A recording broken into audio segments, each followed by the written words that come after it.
Hey, welcome to another episode of the Zenway podcast. I am your host Zenway. In this podcast, I talk everything about life, career, and tech. And this episode, we're gonna talk more about life because I found an ex-colleague and a friend that has had did some really quite crazy stuff, and it's really interesting where he ended up as well. So we're gonna deep dive into his story a little bit around how he went from he was originally from India. He went to South America, did a bunch of stuff, and ended up settling in Russia as well. We're gonna ask him about life over there too, right? So without further ado, I'm just gonna pass the time over to Kunal to introduce himself. Kunal, welcome to the show. Thank you. Thank you. Hey guys, my name's Kunal, like you already heard.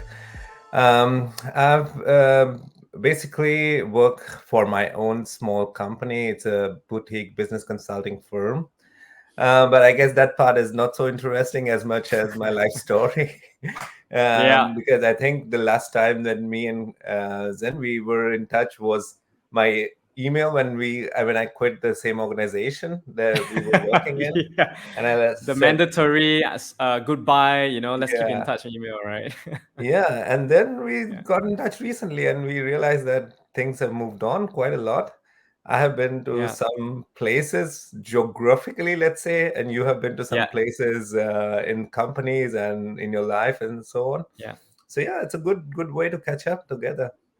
Yeah, I mean, the after that farewell email, obviously we kept in touch on social media on Mhm, Instagram, mhm. right? What I saw was you packing up your life essentially, going to South America and watching football with the locals. Yeah, I remember that. I think that I think that Insta story, or was it a video, very clearly that you were like really really enjoying yourself over there. So and then after that, the next thing I know, it was a picture of your wedding in Russia. I'm like, wait a minute, what happened, right? So so before we jump into that, right, and the question is really that how do you actually you went from working for a prominent consulting firm, Accenture, Mhm. to decide to kind of abandon all of it to go to South Yeah, America, right? What was going through yeah. your head at that point of time, right? Walk us through that story, right? Yeah, I mean, this question takes me back. You should have some time for this section because it takes me back Of to course. pre management consulting days. So Mm. growing up in India, you are always told, literally decided by your parents what professions you're going to take. The Yeah. profession of choice for my parents, and thank God it was not to be a doctor, but to be an engineer, because I don't think I Right. would have survived that. So I went through the regular engineering stuff, worked for a little while, then did my MBA, and then joined the consulting firm. And throughout this time, when I joined the consulting firm, I was probably 26 or something like this, and I had put in some amount of hard work going into the firm and working and so on. So when the time that I joined, my friend suggested to me, "Hey, do you want to go to see the World Cup in Brazil?"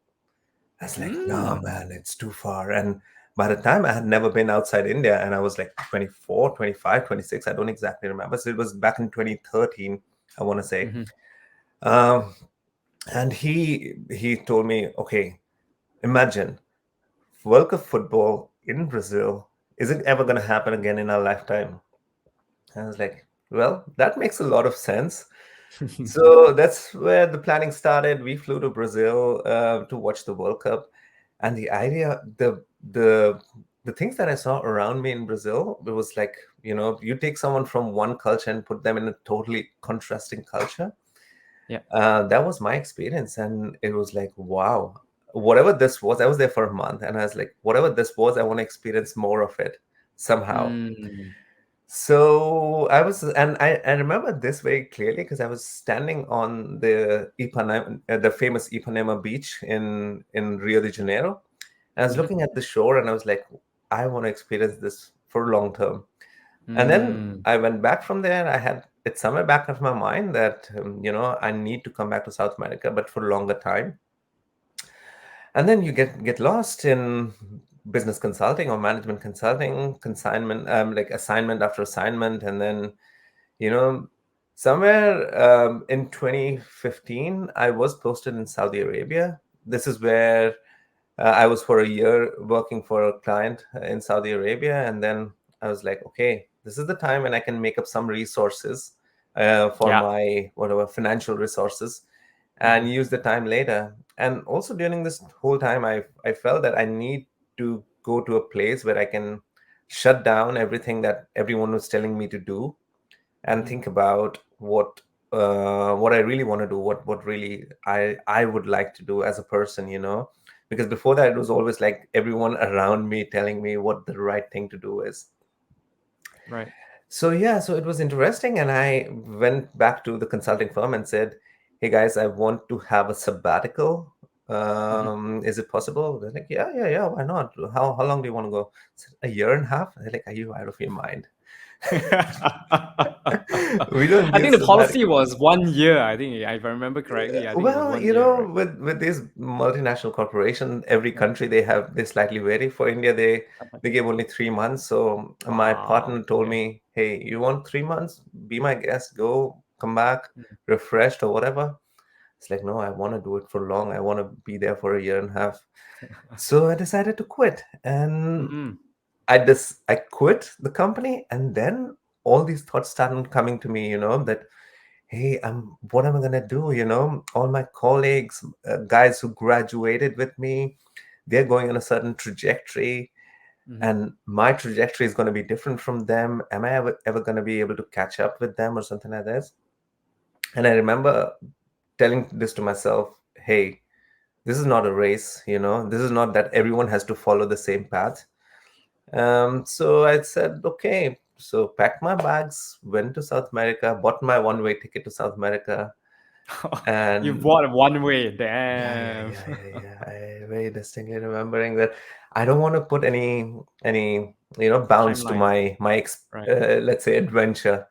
So got a Wow. one-way ticket and flew down to Ecuador, and that's where the crazy story started. Wow. How do you plan for that, right? So, were you okay? You knew you were going to Ecuador, Mm-hmm, right? mm-hmm, mm-hmm. Everything that happens after that, did you plan or did you not plan? What's that? Um, What's that so thought process like, right? yeah, so what I did was I definitely wanted to make sure that I have some reserves, but I don't want to use up all my reserves, right? Okay.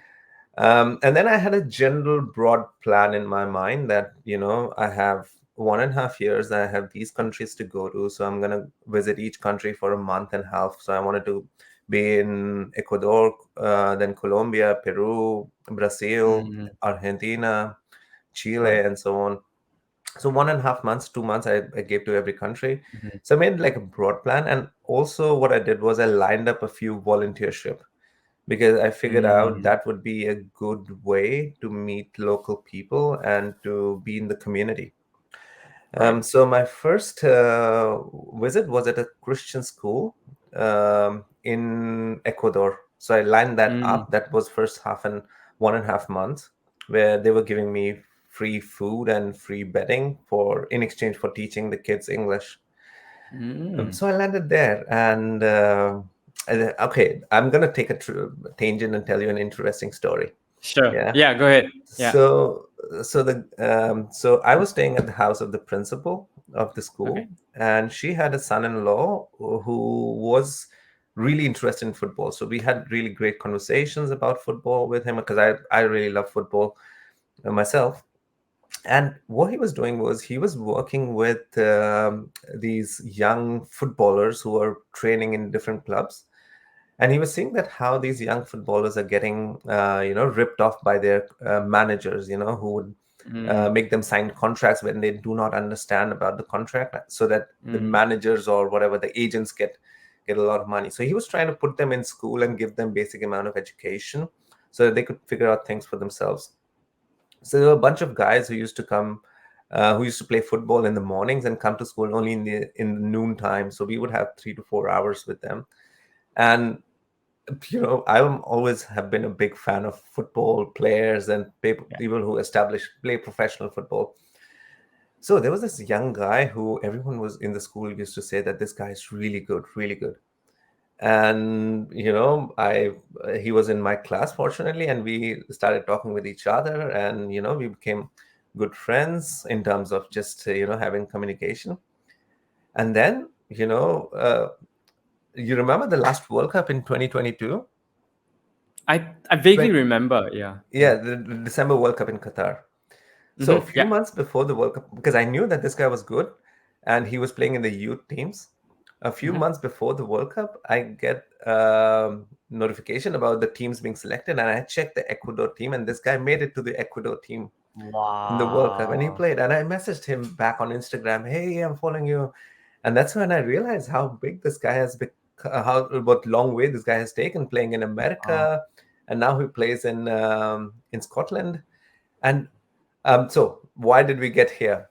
The Hmm. reason was that what I see was that this guy, the principal's son-in-law, he put in some amount of investment in this guy and brought this person, picked up this person from that level and brought him up to a very good level. And Mm. this was the kind of thing that I wanted to do in South America. Mm. So to your question of planning, the planning was only in terms of budget and the first 1 or 2 months, Yeah. and After then that it went was from wherever you go. And that's what happened. After Ecuador, I landed in Colombia, okay. and when I landed in Colombia, I was like, I want to live in this place. I don't want to go anymore anywhere. Ah. So I ended up staying in Colombia for a year almost, because I just fell in love with the Wow. place. It was just amazing there. Right. And what specifically did you love about Colombia that captivated you so much? Oh, Was there a story? I Was there a person? Was there a I scenery? What was it? I Right. I cannot start to tell how beautiful the country is. Like the country has a diverse ecosystem. So it has part of Amazons. It has both the Pacific coast and the Caribbean coast, and the ecosystem even within the country. They have sand dune deserts. They have mountains, whatever. So it's probably one of the most beautiful places that I've been. But even Hmm. more beautiful than that is the people. The people in the Hmm. country are just amazing. Like you go to Colombia and you realize how good the people could be. And Mm. one of my friend always used to say, because he was a big fan of this Colombian authors who write about magical realism and so on. So he used to say that Colombia is magic because anything can happen to you. Anything good can happen to you while you're on the streets of Colombia. So I would Mm. be standing in the streets. People would come and introduce themselves. They would invite me over to their place. I have story after story after story I can tell you, where people were just so kind, to seeing a random person. Um, Mhm. and also, it was a good way to stay in one place and learn Spanish. So Mm. I just decided to work there in a school in Colombia, and even working in this school was just such an amazing experience. So my Right. whole stay in Colombia was just a whole explosion of experiences every other day. You just experience Mhm. something new and you learn something new every other day. So that's how I Right. ended up staying for a longer time as well. Wow.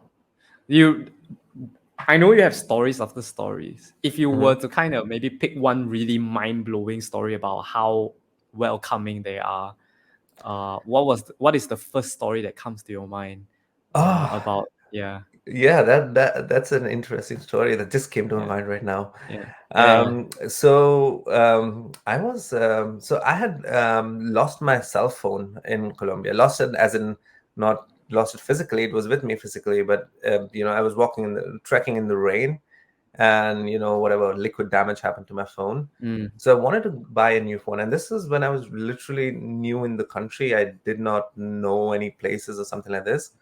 So I just saw on Google how to get to a shopping center so that I can pick myself a phone. But everyone over there speaks Spanish, and I ended up in this really weird, not weird, let's say crowded place where I couldn't figure out. So I just got on a bus, and I asked a random person, "Do you speak English?" And fortunately for me, she spoke English. So I asked her, "How do I get here?" and so on. And we started talking. She asked me what I'm doing in the country and so on. So we started talking in while we were in the bus for 10 or 15 minutes. And then she asked me, okay, if you want, come home with me. And later on, we can go to the shopping center and get you. I was like, wow, this is crazy. Wow. Am I going to get mugged today or something like this? But then I thought to myself, this doesn't happen in an ordinary day in my life that someone No. invites me over. Yeah. So, so when I was having these thoughts in my head, she was like, okay, don't worry about it. I'm married and I have kids. I'm just inviting you so that my kids can meet you and, you can know about us. And I went to their place. They prepared dinner for me. Her husband took me That's to buy the phone. We came back. We watched a movie. We played with the kids. We spent like 5 hours at. I spent 5 hours at their place. And it was like, hey, that's come on, how can this crazy. happen? Yeah, how can this happen that you never met a guy in your life Yeah. and you just invite that person over? And over a period of time, I also realized this thing about Colombian culture is, for a long amount of time, especially in the Americas, Colombia was prejudiced because people only talked about drugs and cartels Mm. and so on in Yeah. Colombia, and even to some extent today. So they always wanted to, and no one came to Colombia. Foreign tourists were afraid of coming to Colombia. So when people started coming to Colombia from other countries, they were hell bent on showing them the best part of their life, you know, Mm. and whatever good is there in Colombia other than drugs and Right. cartels and murders and crimes Mm. and so on. Yeah. So they took the decision to show other people the good, and this for me was just when Mm. I come from India, where we don't care about tourists, and sometimes we are rude to tourists as well. Coming to a Yeah. place where people do care about someone coming from a different Mm. country and want to show them a really good side of their life or their culture Mm. was just amazing for me. Right. So it sounds like it sounded like it feels really safe, right? So all the stereotypes that you talked about, were they Yeah, only targeting the locals, or did you, when I mean you spent a year there, right? So what's that atmosphere like when it comes to, yeah. I don't know, So crime rates and everything yeah, else? What's that yeah. atmosphere look sounds like or feels like, right? Yeah, so there is a saying in Colombia. In Spanish, they say "no dar papaya," which means don't give papayas. Which means don't be standing at a shady place at night and showing off your telephone or something like this. Right, Don't go out in the middle of night and carry a lot of cash with you. If you don't do right. things like that, which calls attention from people, you'll be fine. And Mm. I was never afraid of losing anything because I had a rucksack with maybe 5 t-shirts and 2 trousers. Right. And what were they going to take from me? So I literally immersed myself in every shady place that you can think of, Mm. where gangsters were hanging out. I would go there, drink coffee, have a beer or something like this, but Right. actually get to see people for real. Um, Mhm. just uh, you know traveling through all these different socioeconomic classes in a country like Colombia was Right. for me just so eye-opening about how society is Mhm. built and how things around us are built and so on. Because in Right. terms of learning, that gives you immense amount of learning how people are living their daily life, how someone can earn less than $1 a day but can still have a broad smile on their face and go about Mm. singing songs and enjoying music and dancing salsa. So that for me was a great experience when you can just let go of everything around you, all the Mhm. securities that we hold on to. And my Right. 1.5 years over there was, I didn't think about any security, just go wherever you want to go. Wow.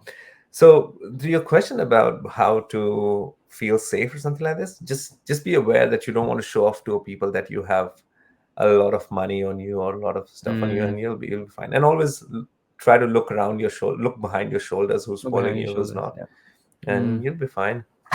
So did you actually had a coffee or had a beer with the so-called gangsters over there, or like, I don't know, crime I lords wouldn't over I wouldn't there? say I wouldn't say these were the cartel owners or something like this, but Right. small time people Uh-huh. peddling stuff that they shouldn't be peddling. Right. And Were there any and like just crazy stories that they've told you as well? yeah, oh, okay, yeah, there's an interesting story. So So I was going to a school. I was teaching in a school. This was part of the public government program at that time. The government had a really good program, and they were invite foreigners who are from countries where they spoke English or had good amount of education in English language, so they could come and teach in public schools. And the idea was not only to teach English, but teach English as an English grammar or whatever, Mm. but just to teach conversational English and inspire the kids. So I joined this program. About around with me were about 500 students from different countries and so on. And you get assigned a school. So I got assigned a school in this small town close to Medellin called Envigado. Now, the crazy story about Envigado is the place from where Pablo Escobar comes. So it's literally the place of Pablo Escobar. Right. And I was teaching in a school in the mountains in a zone. So they divide in Colombia, they divide living areas by zones. Yeah. Okay. And so they're from zone 1 to 6, and I don't remember which way is better. So I think zone 1 probably is the one where let's say the rich people stay, and zone 6 is where people who are not so well to do stay. So I was teaching in a place where it was zone 4 or zone 5, which was not so good area, good neighborhood. Um, so everyone told me, hey, you need to be careful. Be careful with the kids. Don't try to be too, because I come from, let's say, a culture where, there's a big amount of power difference between teachers and students. You can Mm-hmm. pull aside a Yeah. kid and you can, let's say, Lecture tell them a little them, bit. Yeah. give them your whatever is in your head and tell them, Yeah. scold them or something like this. So everyone Yeah. told me, just take it easy, just do your time there, go enjoy with the kids. So I went there the first day. Entered the class. The classroom was the first, this was for me because I went to school about, I want to say, let's say 15, 20 years ago from Mm-hmm. today. And I Yeah. did not know how much schools and classrooms had changed. So I went to the classroom and I could see girls with their makeup kit open on the desk, guys with music earphones on Yeah. in the ears while the class is going on. Yeah. There were kids making out in the back seat, What? while the How while the old teacher were was they in again? class. They were in grade 8 or 9. That's what was 16, 15. Yeah, 15, 16. Yeah. So I was like, wow, that was a culture shock for me for real. Uh-huh. And I was like, how am I going to teach anything to these kids? Because Yeah. nothing is going to be more interesting for them than looking on Instagram or listening to Yeah. music or making out with Making another out. classmate. And then I take a walk around the class just to Take see and another. so on. Yeah. Yeah. And I had this strong smell of marijuana, What? of weed. Like, how can this happen in classroom? You have this strong smell of weed, Okay. But I trusted my nose really well by that time that I could pick up weed Mhm. smell. So You've been there for a year, I'm sure. yeah. So I was like, I did not say anything. I just spoke to my Uh-huh. co-teacher or something like this, and then he said, okay, just ignore, just let's go on do about our things. And then during lunch break that day, there were cops in the school in the afternoon, Okay. and they picked up this kid from whose bag they found weed. Oh my goodness. So it's like, have you had any chance of reading this book by Trevor Noah called Born a Crime? I heard it's really good, but I haven't had the opportunity to read it. Yeah, so I was reading that a few days ago, and I really like how he describes about crime, and how when you are someone who's away from people who are committing crime, you see this as like something really bad. But Hmm. when you approach this life, these are normal people trying to get through life how best they understand. So Mm. this was one big realization, living in this place about gangsters and crime, and people who are peddlers or something like this. They're just not normal people, other than the time that they are doing what we define as crime for them. They're just normally loving their families, coming back to their families, enjoying with their friends, having a good time, watching football. So when you were asking me this question, so about whether I have been with gangsters or something like this, but because I don't consider them, when I was chilling out with them, I did not even consider that they were, involved in some sort of crime or something like this. Right. I see. Yeah, I mean it's really interesting when you start to mingle with different Mm-hmm, cultures, right? mm-hmm. I live in a country where bare minimum you will be exposed to 3-4 different cultures. I mean, you've been to Malaysia, you've been to KL, Yeah. you see how diverse it is, right? It's But there are still pockets of people that they tend to spend majority of the time with one race, which is their own race, right? And Mm-hmm, I mm-hmm, find their perspective of other cultures exactly like very stereotypical and stuff like that. It's not until that you get embraced and welcome into their homes and stuff like that you realize that actually this is what is normal, right? mm-hmm, This is what that is not normal. mm-hmm. So that's a very different perspective. I remember going to Germany, for example, right? I spent about 3 weeks over there, when I was about 20 plus as well. I did not realize how much bread they eat. They eat so much bread, and you Yeah, tend to think that Germans they are only known for their sausages and schnitzels and yeah, stuff like that, right? yeah. And I did not also know that dinner is not a thing, right? It's a lighter Mm-hmm. meal. The main meal is actually Yeah, lunch, yeah, yeah. right? Yeah, And this is then when completely I different from yeah Asia. Is it the same in yeah Malaysia? Because in India, your main meal is the dinner, which is it's like gonna dinner, be at 8 or 9 or even sometimes correct. 10. Yeah, And it's like so heavy. And my yeah, wife, when she doesn't eat after 5 or 6 in the evening, yeah. and I still have a hard time adapting to that. Not my Yeah, Asian, let's say, South Asian yeah, roots. yeah. And but what I also realized in Germany, which is a first world country, something that is similar to what you just described is about the expectations and stuff like that. So I spent, I guess, more on the suburban area of Germany. Mhm. And when we talk about the youth over there, they after university, for example, uh, in our culture, India and also in Malaysia, in Chinese Malaysian, for example, when are you going to start uni? Which uni are you going to Yeah, go to? Right? Which When are you going to start working and stuff like that? For yeah, them, yeah. they're like, yeah, I may or may not start university, or perhaps I'll just work in the local store or a local, a farm, for example, and that's absolutely fine. Yeah, There were yeah, no expectations. They are so yeah, chill, and I yeah, find that perspective, like looking back, yeah, right? It's actually very liberating, right? yeah, yeah. I guess to kind of like take a segue or like a tangent back to one of the Hmm. questions was really I was gonna ask you like how did that kind of change your perspective in life, right? Because Hmm. that must have changed so much about how you view the Yeah, world and how you're gonna yeah, approach life in general as well, right? yeah. How has that changed your perspective as well, and I guess until today as well, right? Yeah, no, for sure, for sure. I mean, all this travel, and experiencing different cultures and different people and different, like I said, socioeconomic, people from socioeconomic backgrounds or life and socioeconomic backgrounds is really eye-opening. But before I come to that, I want to make a Yes. small advertisement about Malaysia, because whenever someone talks about KL, Yeah. all that comes to my mind is the amazing Uh-huh. food that you guys have, and the fusion. There's so much fusion going on between Yeah. Chinese and Indian Mhm. and Malay probably, and you can Yes. pick your food, whatever Yeah. you want to eat. You can have even one evening something from the Indian side, Mhm. something from Malay side, something from the Yeah. Chinese side. So all your listeners who have not been to KL yet, I would definitely recommend them coming to KL, because it's one of my favorite places to have food. The Actually, yeah, Uh-huh. sorry. Right. No. Go ahead. Go ahead.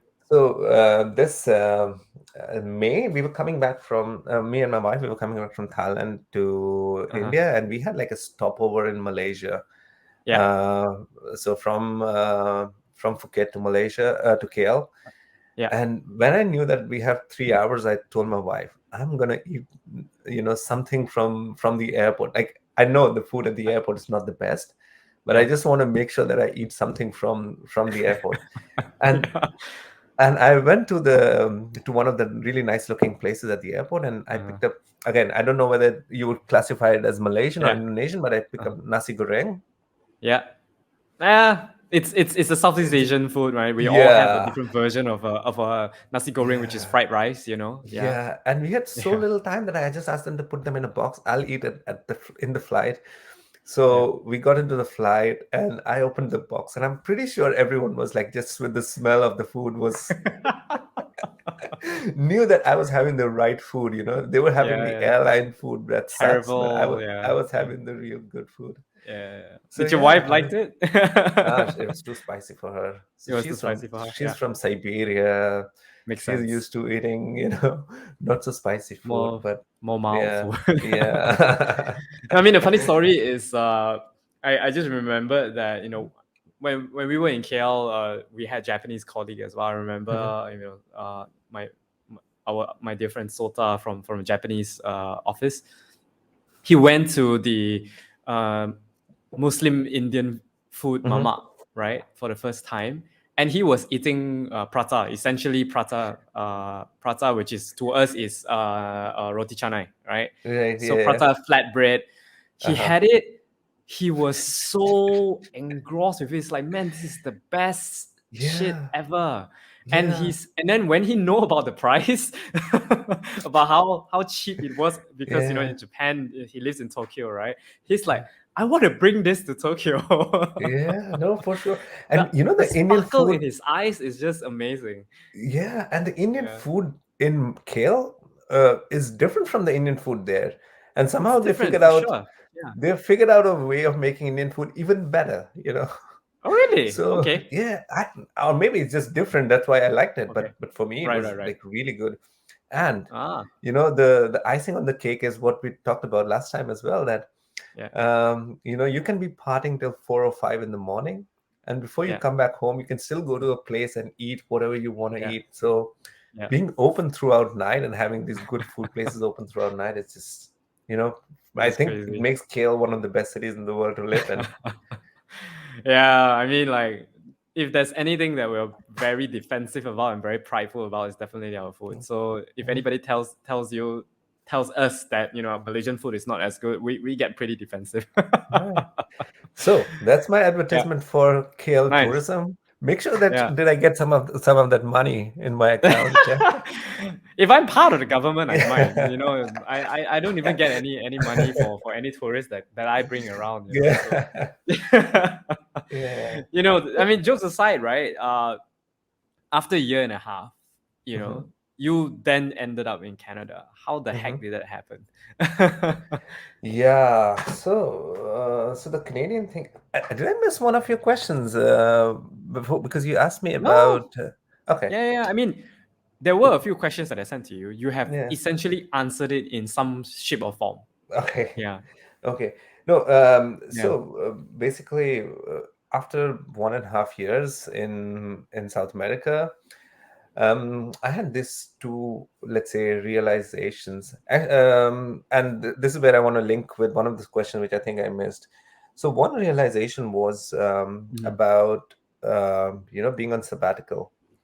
Yeah. I wanted to take the sabbatical to understand what I want to do in life and so on. And I really Mhm. liked teaching for a bit in schools because Mm. it's like getting instant feedback from your client or from your key stakeholders who are the kids, and Mm. the time when you realize that you help them understand something, Right. uh, and they have that aha moment. This is Mhm. probably one of the best things as a teacher that you can Absolutely. experience, Yeah. that you help them unlock something.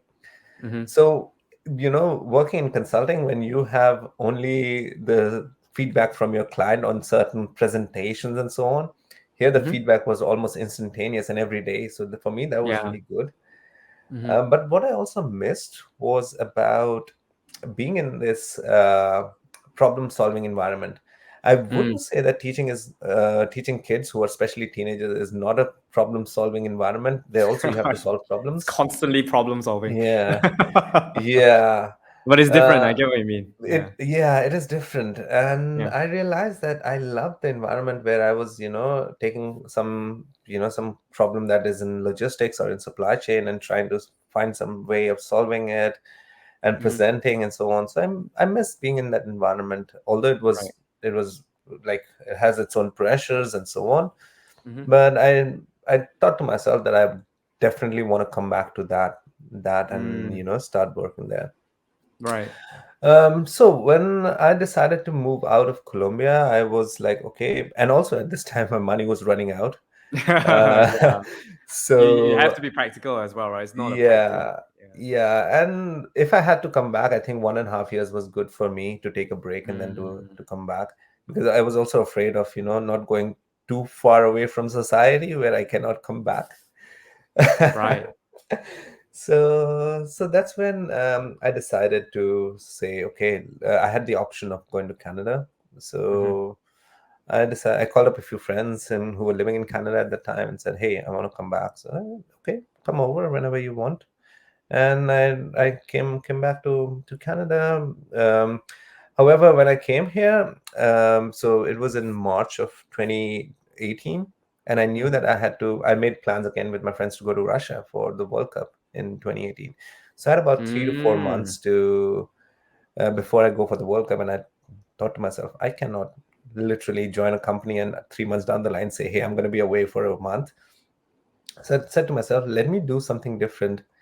And I always wanted to do bartending. So but I had no experience of doing bartending. Right. But to me, it sounded really nice that in a bar, you talk conversations with people and so on. Uh-huh. And one more reason why I really wanted to do it was, to learn how people speak in Canada. Because when I came first to Canada, they were Mhm. speaking English, and I know they're speaking English, but there's a different way of speaking or something like this. Right. In terms of the jokes and the kind of conversation that you have, and Hmm. the famous Canadian passive aggressiveness. Sorry, my Canadian friends. So They I just just wanted seem to, nice, but you know. yeah. So I just wanted to know the way how to do it. So I Yeah. went to a quick bartending school for 2 weeks, and then Okay. went for some interviews and got myself working at a bar, at a fancy Italian place, working at a bar, making drinks for people, talking to strangers, Yeah. and somehow it was a really, really nice time. So I came to Canada for the first, let's say, other than the time that I was in Russia for 6 months or so, I was doing bartending, and that also was a really nice experience for me. Right. And he's, I mean, I didn't know this, obviously, before our conversation. And obviously, I need to ask you, like, what are some of the crazy experiences or crazy stories you had during to do bartending, right? Because I cannot imagine myself, suddenly taking a break from my career and decided to just go do bartending. So, what stories do you have about your Ah, bartending experience, man? you know what's the best about best times that we had to so um obviously Friday and Saturdays get really busy, yeah. Yeah. Okay. um so I started working there on a Friday, yeah, Oh, the busiest day. And right. you can imagine your first day doing bartending, and it's a real gig, you are actually kind of doing a performance art as well as pouring drinks to people over there. you have Hmm. you have people sitting at the bar, it's running busy and so on.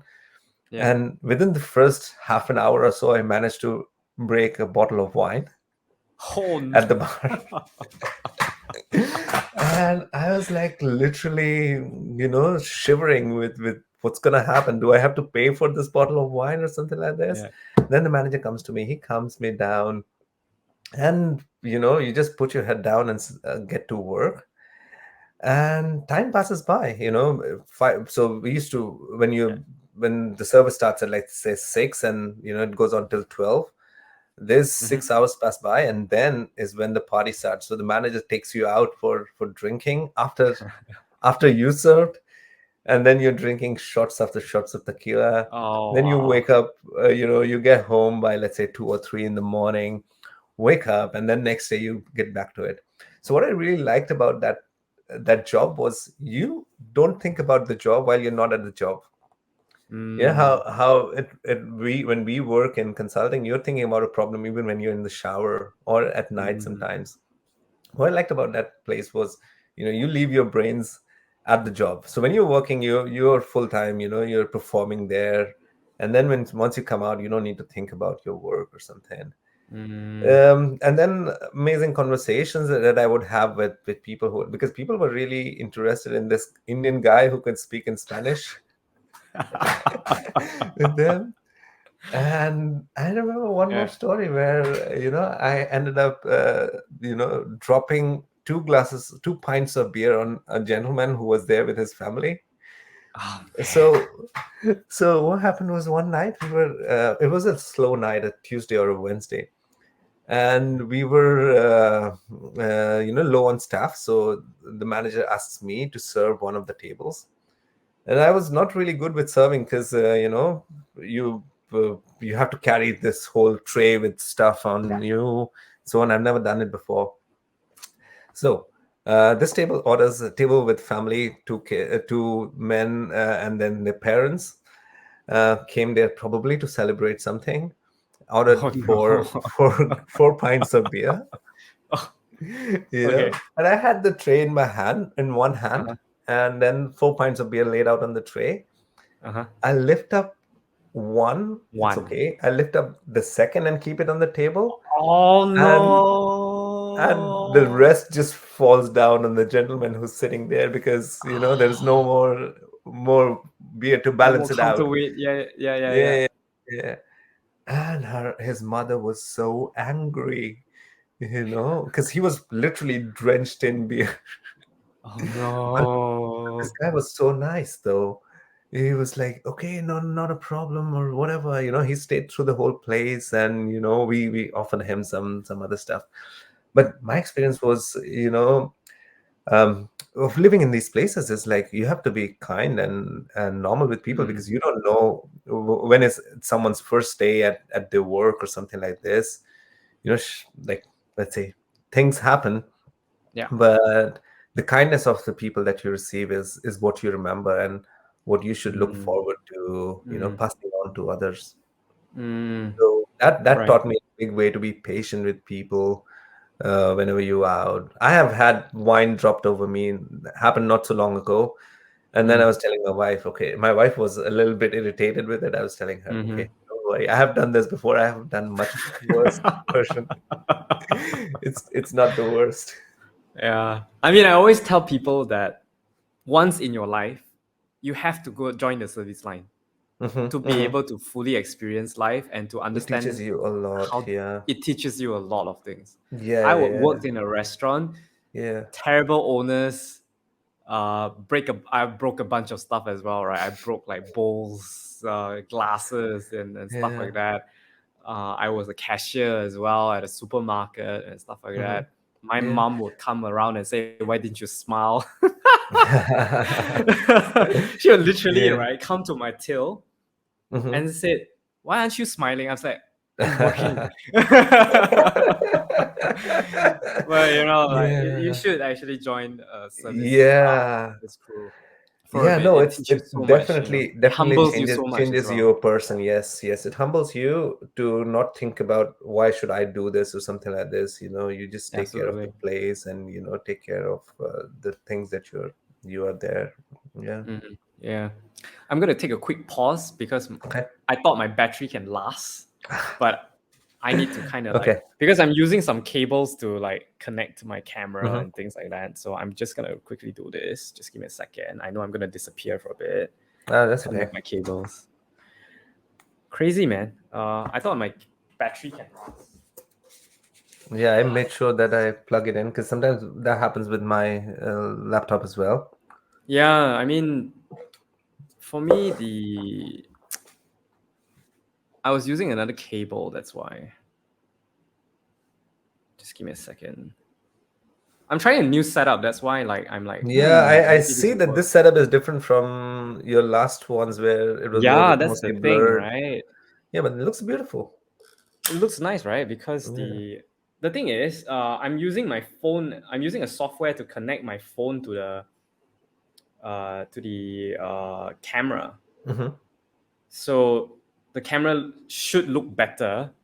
Right. So because it's using my phone rather than my webcam. That's why, like, just give me a second. Okay. Okay. This is not a Great. real background that you Awesome. have at the back. Oh Nope. shit! I It's didn't not. even I realize. fooled you. Great. Yeah. I Yeah. fooled Now with the you. chair, it makes more sense why it's not a real background. I fooled you. Okay.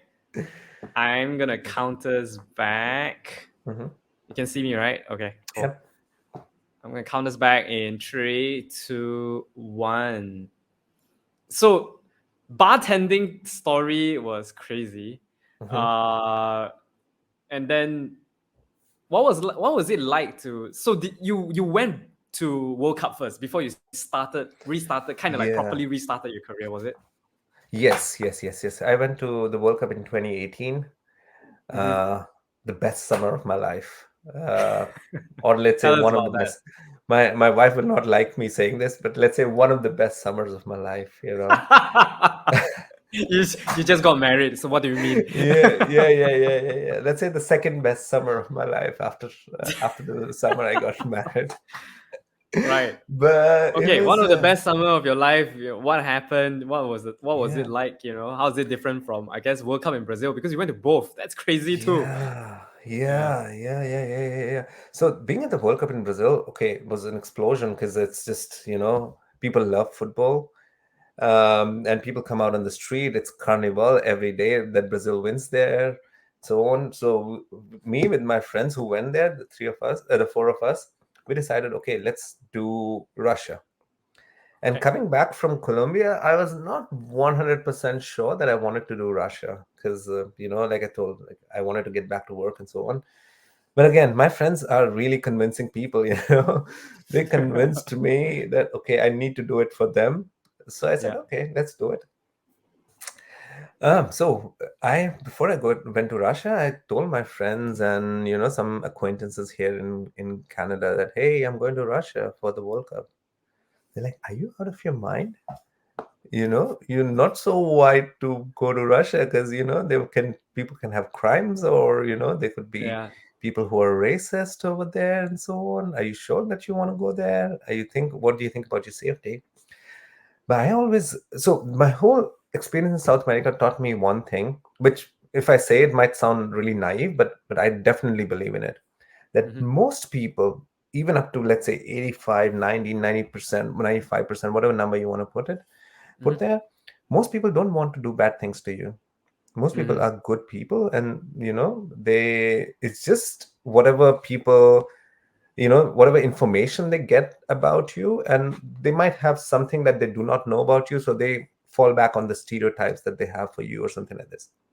But the only way to change that is meeting people and showing that you are a real people, because end of the day, doesn't matter whether you're a Colombian or a Brazilian or an Indian or Chinese or Canadian. We are, end of the day, just people. So I really believed in that, and I really went to Russia thinking that it's going to be fine. People are not going to be Mm-hmm. that bad, because being in Colombia, I realized the things that news agencies or TV shows show to you about the country is not always true. Mm. So I went with that thought process to Russia, landed there, and I was just blown away. Because I had always heard Russian people are cold, they're like robots, you know. Yeah. But here I was, and everyone was smiling, and I found out later they were smiling also because it was good summer, that the sun was out, Right. and Russian people are really generally happy when the sun Uh-huh. is out. They Sun have is a out. good Yeah. mood, they have a better mood when the sun is out. But they Yeah. were also happy to receive people from different countries in their country and show them also what is good about Russia. Mm-hmm. So I was just amazed again by the number of people who you would strike up a conversation with, and people who were out on the streets, hanging out with you. I would say it was, it's not as much as Colombia, because Colombia is at a different level. But Mm-hmm. the thing is, and in opposition to Brazil. In Brazil, or contrasting with Brazil, I expected in Brazil for this party to be there. But in Russia, I did not expect to be a party, that there'll be a big Mm, party or people will be enjoying on the street. And for me, that was the shock element. right. So just being there and, experiencing this was really, really amazing. Just, again, people everywhere I went, people were so happy to meet an Indian guy. They would sing in old Indian songs because Wow. back in the day when the Soviet Union existed, a lot of Uh-huh. so Russian movies have always been in the past have always been about serious topics and serious dramas and so on. So if they Right. wanted to see something light, they would watch Indian movies, and there was Really? and Indian movies, Wow. they're really light with the songs and dances and colors and so on. So there are Wow. some Indian movies and Indian movie stars which made it big in Russia and the Soviet Union. So they would see me, they would talk, and they would sing songs that they know about the Indian movies and so on. So it was a really good time, Wow. and That that's story itself has I probably broke a lot of stereotypes, about Russians, yeah, yeah. because I've never heard about that before at all. That No, there, they will watch Indian movie because it was more fun than their own yeah, movies. yeah. The thing in Russia is they like other cultures. Especially, this is Mm, something my friends explained to me later. My Russian friends explained to me later that in Soviet Union they really grew up admiring other cultures. Let's say the mm, Chinese culture, Indian culture, Arabic culture. And they were exposed to a lot of good things about other places. So, and the Soviet education system, I can tell you, talking to my friends and their parents, was really good. So they have this, and because they were always learning about it without meeting the people for real, when they mm. get a chance to meet the people for real, I have friends who have never been to India, but they know so much about Indian culture, just reading the books and Wow. learning from school and so on. Uh-huh. And the same about not and they know not only about Indian culture, they probably know a lot more about American culture than an average Indian person. Although Mm. Indian They've people never have been there. this connection with America, we have American television and stuff like this. Mm. So it's a country where people value other people's culture and other people's Right. they have big respect for other people, but Mm. also they demand the respect for them as well. Mm-hmm. So that is something that I notice about Russia. Right. I guess maybe one more question around, like, what is it like, living in Moscow as a I guess, a person that looks so different from them, I guess. Yeah, yeah. Yeah. So continuing with the story. So once after the World Cup, I made a Yes. few more visits to Moscow, Yeah. and I decided at some point in time that hey, I like Moscow better than Toronto, which Hmm. a lot of people would question me eventually, and even till this date, some people question me why do you decide to live in Moscow Yeah. than Toronto? But And for what would you some say to them? reason, I would say Moscow for me is, although in Toronto you have people from different cultures and countries and races here, but for me, Moscow has a more cosmopolitan feel because it's possible for races to mix. People talk Mm, with each other and so on. In Canada, or let's say in Toronto, I have this feeling that people like what you explained about KL. The people tend to stick with their own and not try to get out. So there's an automatically an assumption about people looking like a certain way, they would behave in a certain way. For me, being in Russia, that freed me up, because mm, then there was no expectation for me to behave in a certain way because I look a certain way. And for me, this again, it was the same thing that I felt in Colombia as well, because they had so less exposure to people coming from Asia or South Asia or so on. They did not have any, let's say, stereotypes in mind. right. So then, if I choose a certain way, people will choose to do things in a certain way. People would not look at me strangely. Why are you doing this things Mm, this way? So Long story short, so one more reason is it's always open. So they say Moscow never sleeps. So you Mm-hmm. can walk into, again, in Moscow at 5 o'clock or 6 o'clock in the morning in a restaurant and order yourself pasta or a Mm-hmm. pizza or something like this. So Right. this for me was a really good way, because at that time I was like really going out and partying almost every every weekend. Just Right. leave at 11 and come back at 6 or 7 in the morning. So Right. for me, that was a good way, and meeting new people and meeting interesting people Mm. was a reason why I chose. Would be interesting for me to move Mm. to Moscow. And then living in Moscow, I have amazing experiences of people um, being so friendly in the bar, and that's the thing that you observe in Moscow. So in the morning, people are quite grumpy. When they are taking the metro to go to their work and so on, Right. they don't have a smile on their face. So Russian people generally do not smile to strangers. You know, Mm. so they only smile. So if you smile to a stranger, people might look at you like you're a little bit crazy or something like this. Strange. Yeah. Yeah. Ah. Okay. So this is why some people think that that they are unfriendly. And the other thing that I always noticed was they can stare at you, and you don't need to be conscious about yourself if they stare at you. And it doesn't happen just with people who don't look like them. Even sometimes I would see girls just looking at me, and I was like, okay, it's been already 3 seconds. You're supposed to look away, but it's normal for them. So the only Right. thing that you do is you look back at them, and then you pass them a smile, and hope they Right. will pass back a smile. Right. So that was a little bit strange for me. Did you ask your wife, like, is there like a, I don't know, a reason why you stare even at your, even at a fellow Russian, for example, or it's just like a collective habit that they have? No, I guess if they want to notice something about you, they Right. don't care what you think about them or something like this. Mm, I think there's okay. a very little care about what other people think about them. I see. Right. They're very So self-assured in terms of like, yeah, yeah, I'm just doing yeah, my own thing, like. yeah, yeah, yeah. Mm. And there's It's no, sorry, go ahead. no, go ahead. No, go ahead, go Yeah, ahead. there's very little notion of not expressing yourself. Right. Yeah, I see. but what I've also found out literally a few months ago, was while I was talking with my friend, is Russians don't express, or were taught not to express Mhm. their extreme emotions. So they I would not see. express their extreme happiness or their extreme sadness or anger or something like this.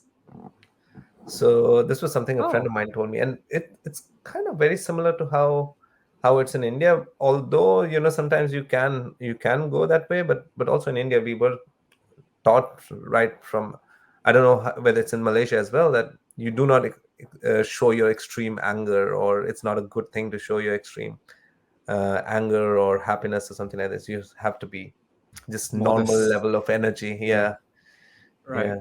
Yeah. That's pretty interesting. I mean, I find it really fascinating that you find yourself more, quote unquote, liberated, as compared to, Hmm. in Moscow, as compared to when you were in Hmm. Toronto, because they always talk about, I mean, they always talk about how Canada is like a big melting pot as well, right? Different Hmm. cultures and stuff like Hmm. that. They do, although, I have heard that actually they're kind of racist in a way as well. It's just that they kind of mask it a little bit. Like, I guess you mentioned a little bit about the passive aggressiveness and stuff like that. Yeah. But it's quite interesting how Mhm. Moscow, it's more free for you. You feel more free Yeah. in terms of how you can behave and how you carry yourself and stuff like that. Yeah, Yeah. that's just really fascinating to me. Yeah. So taking your point there, and when you asked me about interesting stuff, so I told you about the grumpy stuff, Yeah, that people are grumpy in the morning going to the yeah. metro, but people are most happy at the bars in the evening. So there were so many times that I would end up, Yeah. like on a Friday or a Saturday, be sitting in the bar having a drink, and some Mm, random guy would come up to me and say, "Hey, let's drink. The next shot is on mm. me." Wow. So they'll pour me a shot of vodka, And then, of course, you poured me a shot of vodka, so I'm going to invite you for the next round. So I invite for the next round. And then this guy invites me for the next round. So within an hour, we are like 4 or 5 shots down. And I'm like, this guy is just having a fun time and I'm about to pass out, you know?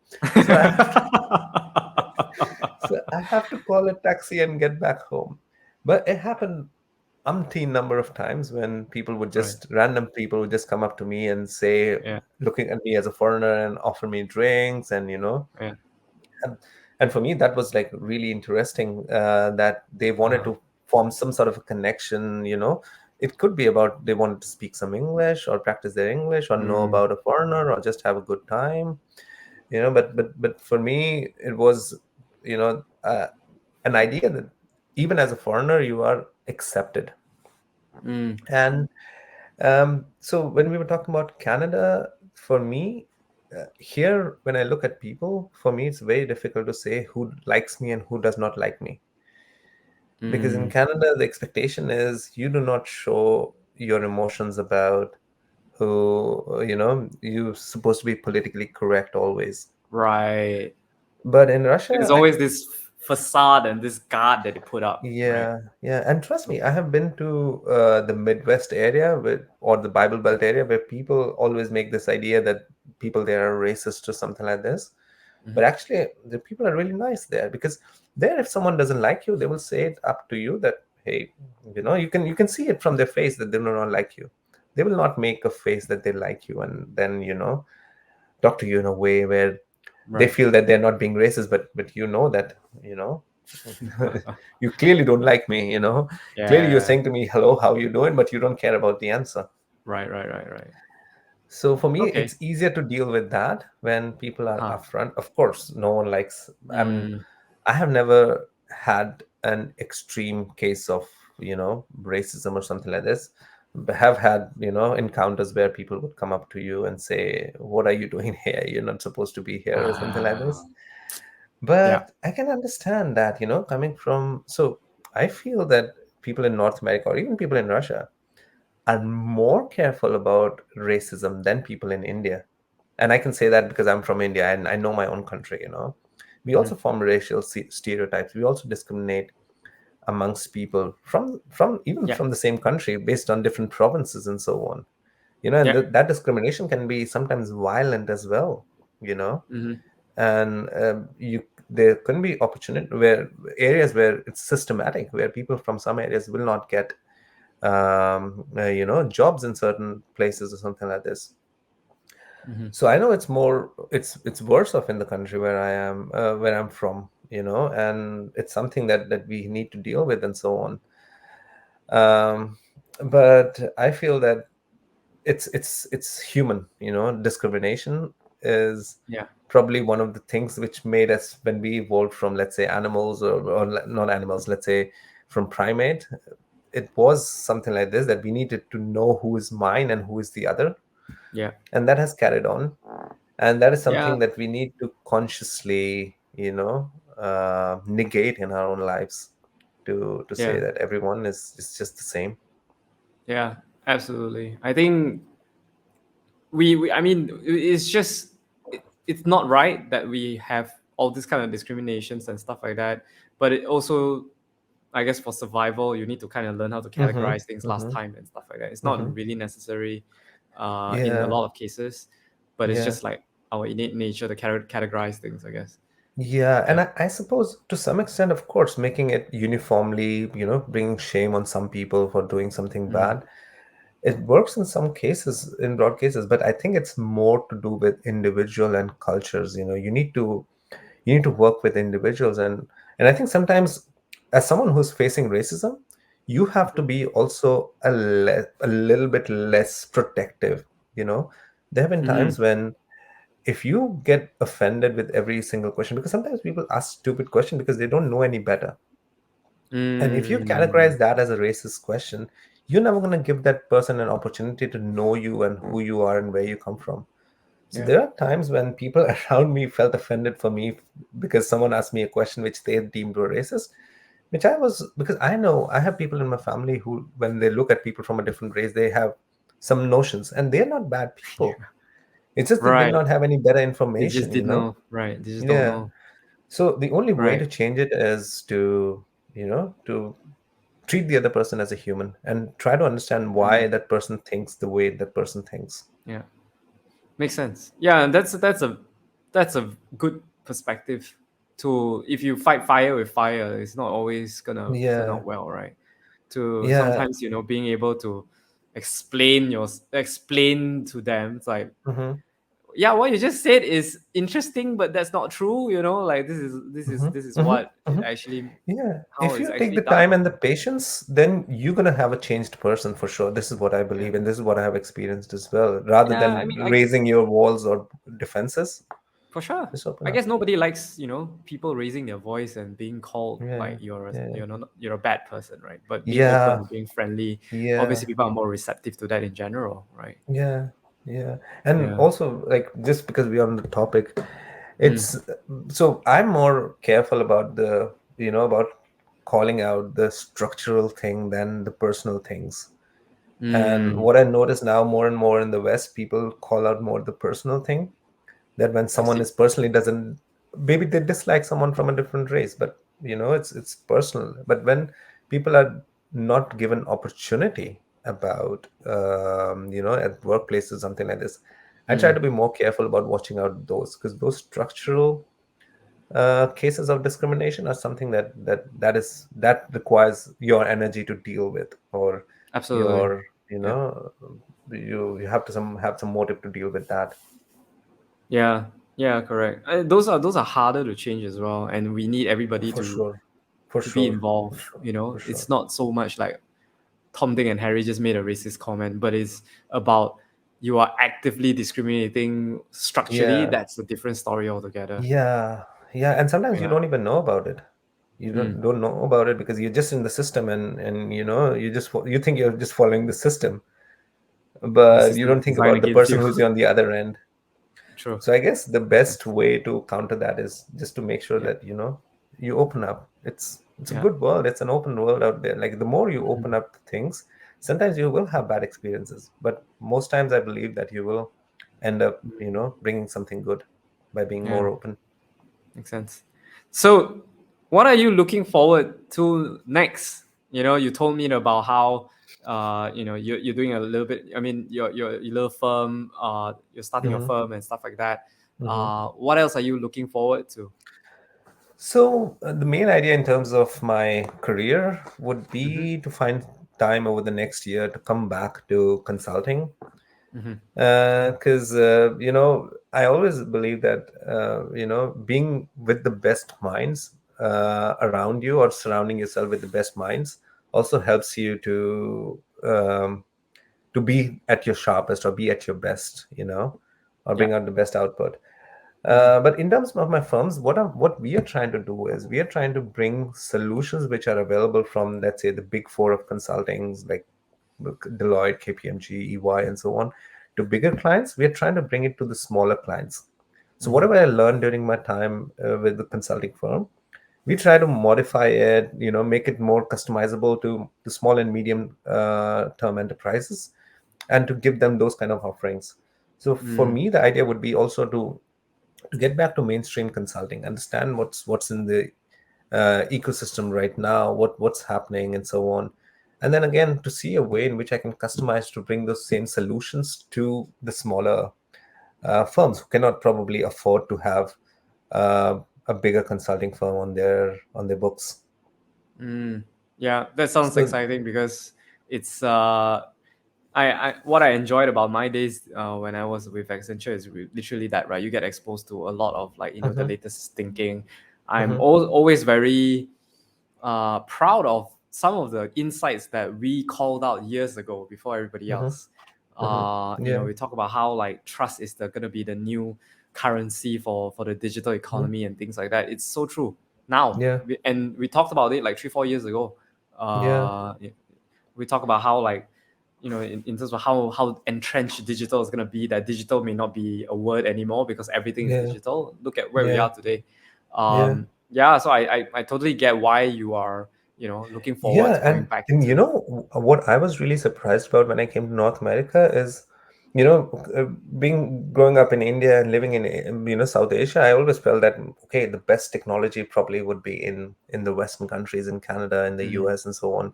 But working with clients in the Midwest and in Canada, some of the systems, the IT systems and stuff like that they're using, it's so outdated.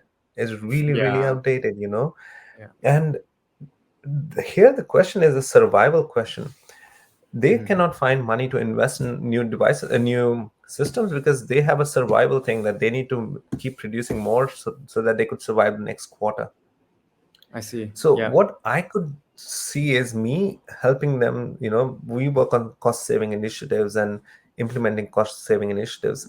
So me doing that frees up for some space for them to take that money and invest in the future of the company, because this way with in today's age, when Amazon shows you where your good is throughout the supply chain, you not knowing whether what your inventory is or where your parts are lying or something like this is not a good place to be.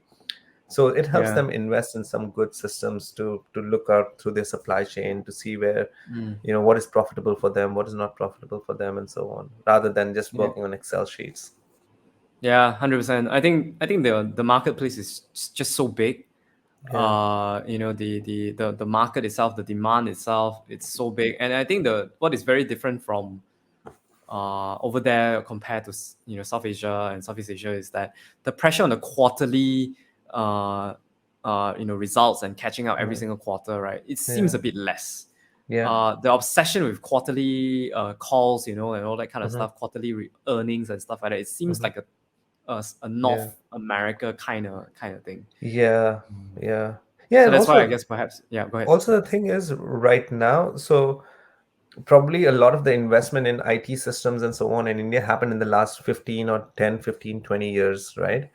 So they Makes got sense. More relatively modern. the latest technology as compared to when they made investments, let's say 25, True. 30, 40 years ago.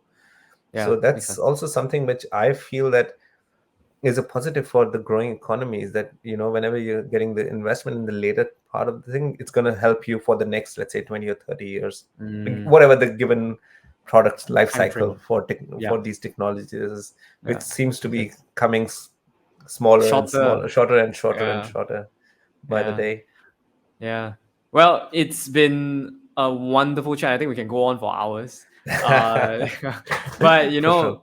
I wanted to kind of end this with something more interesting, and on this show, I think what I realized the value of it was really to for every single guest, right? You give them an opportunity to kind of really just reflect back Hmm. and kind of see how far they came about, right? Hmm. I didn't see that as, I guess, a benefit to my guests, because Hmm. oftentimes I felt like I'm extracting value from my guests, but Hmm. I realized that this is the value that I'm giving to my guests as well. So I wanted to ask you this question around, like, if you can send a message to your younger self, Hmm.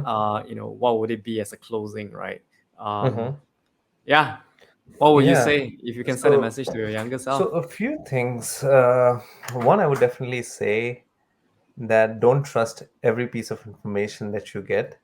Try to experience things, because when you grow up, you tend to believe, especially people around you, and Right. it's not that they are not lying to, not they're lying to you.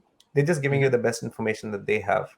Mm, So try to open your horizon to understand, what people are telling you, or the framework that is built around you. How much of that is reality, and how much of that is just a construct, because it works for certain people and it doesn't work for certain people, mm, whatever.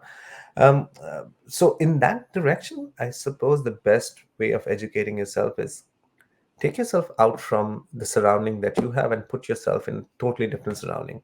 And probably the easiest way is to take some time, travel to a different country, and expose yourself to a totally different culture, because that's going to teach you what is real and what is not real, in terms of whatever you have built around yourself, the fact of the safety that you build for yourself, or mm, the way in which you see the world.